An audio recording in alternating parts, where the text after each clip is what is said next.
மரண நொடி வரை நான் தோற்றே போனாலும் எனக்கு இழப்பென்ன ஒண்ணும் இல்லை. ஆனால் நிறைவென்ன? நான் பிறந்த இனத்திற்கு என் பிறவி கடமையை செய்தேன். என் தலைவன் என் இனத்திற்கு நாடு கட்ட போராடினார், நாடை அடைந்தார், அங்கீகரிக்க வைக்க முடியல, தோற்றுத்தான் போனோம். அதனால என்ன?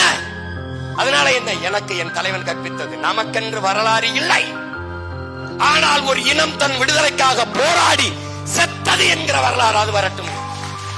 உலக வரலாற்றுல வாக்குக்கு காசுதாரன் என்று வாக்கு கேட்கிற இந்த கூட்டத்துக்கு இடையிலே வாக்கு கேட்கிற போற என் பிள்ளைகளுக்கு 1000, 2000, 500, 300, 400 என்று காசை கொடுக்கிற என் தாய் தந்தை நிறைந்த இனமடா இது, நிலமடா.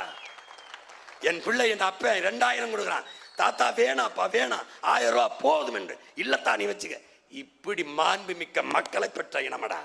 வைத்தியக்கார திருக்கோயிலூர்ல பேசிட்டு இறங்கும்போது ஒரு தம்பி குறுக்க ஓடி அண்ணான் இந்தானா ஐயா, அண்ணா இந்தானா ஐயா, கண்ணு கலங்குதடா. வராரு 300 கோடி விட்டு வராருலாம் சொல்றான். 300 கோடி சம்பளம் வாங்குறாருன்னு வச்சுங்க, ஒரு வருஷத்துக்கு 2 படம் நடிக்கலாமா? 600 கோடி. உன செலவுக்கு அதிகபட்சம் பண்ண ஒரு 20 கோடி செலவாமா? 20 கோடி எடுத்துக்க, மீதி 580 கோடியை நீ ஏழைங்களுக்கு செலவு பண்ணு.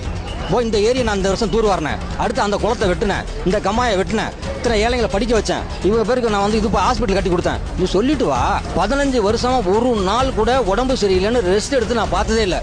1.5 மணி நேரம் 2 மணி நேரம் மேடையில் பேசுறாரு, தண்ணியே குடிக்கிறது இல்லை. அந்த குடிக்கும் 1.5 மணி நேரம் பேசும்போது வாயில் தண்ணி ஊற்றுவாங்க, தொண்டை கைது எனக்கு இப்ப. ஆனா அவர் ஒரு நாள் கூட தண்ணி குடிச்சது இல்லை, மழை பெஞ்சாலும் பேசுறாரு.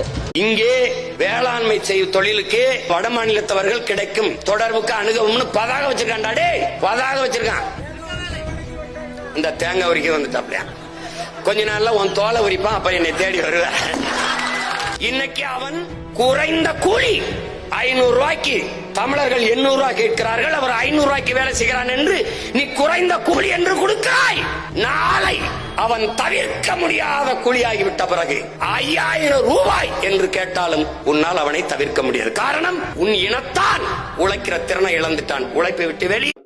நான் பல முறை சொல்லிட்டேன், முந்தி கொண்ட முதல் கல் கோயிலின் படிக்கல்லாம் இருக்குது, கடைசி வரை காத்திருந்த கல் தான் கலசம் ஏறுதுன்னு.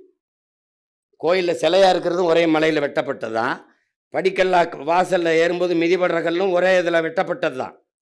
அப்போ என்ன பண்ணுது, கோயில் நட சாத்திட்டு போன பிறகு, குறுக்கல் போன பிறகு இந்த வாசலில் கிடக்கிற கல் அந்த உள்ளே இருக்கிற சிலை இருக்கிற கல்லுக்கிட்ட பேசுது, டே மச்சான் 2 பேரும் ஒன்றா தானடா ஒட்டி இருந்தோம், என்னடா என்ன போகிற வரலாம் மிதிச்சுட்டு போகிறான், உடனே விழுந்து பால் அபிஷேகம் பண்ணுறான், நெய் அபிஷேகம் பண்ணுறான், விழுந்து மாலையை போடுறான்,